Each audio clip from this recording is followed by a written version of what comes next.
No heippa, nyt me ollaan junassa, mutta mulla on vaimo mukana. Aiku kiva. Missä ollaan menossa?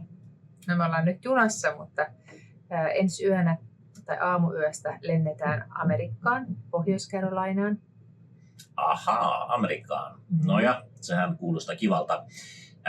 Ja USAssa sitten, mitä pitäisi tehdä siellä Pohjois-Carolinassa? No, ihan ensin me mennään konferenssiin ja sieltä puolesvälis matkaa jatketaan sitten, tai tullaan takaisinpäin sinne kaupungin, mihin eka tultiin.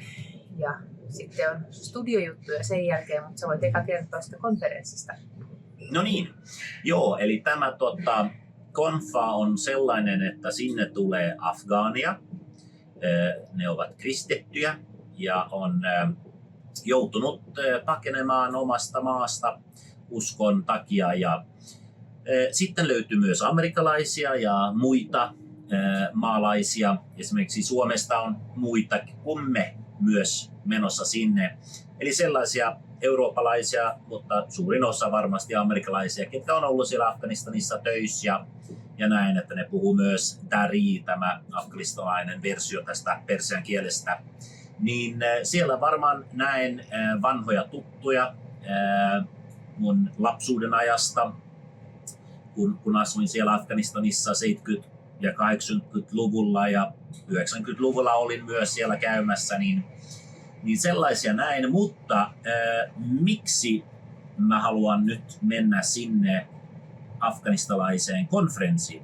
Tiedätkö sä? Kyllä mä tiedän. Kerro vähän, mitä sä meinaat. Niin, sä haluat vähän saada kontakteja siellä, ihan juontajia sun ohjelmiin ja sitten ihan yhteistyökumppaneita.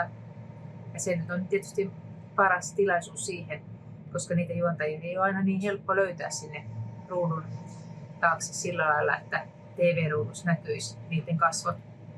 Totta. Tämä on se yksi haaste, kun tehdään televisio-ohjelmia, mitkä ovat kristittyjä darin kielellä afgaaneille ja halutaan laittaa niitä nimenomaan afgaania siellä kameran edessä, niin heitä pitäisi sitten yrittää etsiä nimenomaan tällaisesta konferenssista tai näin, niin pitäisi olla sellainen afgaani, kuka on vähän karismaattinen, että hän sopii myös olla siellä kameran edessä. Ja sitten pitäisi olla vahva kristitty.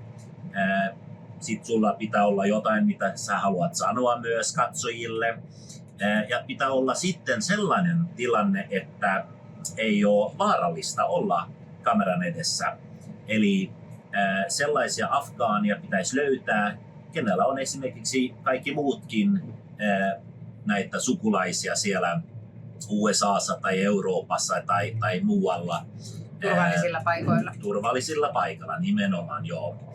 Eli on tosi hyvä, jos te voisitte rukoilla tämän puolesta, että löydetään oikeat henkilöt tuleville ohjelmille, mutta myös, niin kuin Anne mainitsi, nämä yhteistyökumppanit, niin että löytyisi vielä enemmän näitä darinkielisiä yhteistyökumppaneita tulevaisuuden varten, niin joo, se olisi hyvä juttu. Mutta sitten konfan jälkeen, sä sanoit jostain studiosta, mikä se juttu on? Joo, kerrois mä vielä, että mitä mä tein siellä konferenssissa. Niin joo, kerro sä. Eli kun sä yrität niitä kontakteja etsiä siellä, niin mä oon siellä standilla ja teen PR:ää SAT7. Kerron ihmisille ja yritän saada sitten niitä kalastettua sitä kautta.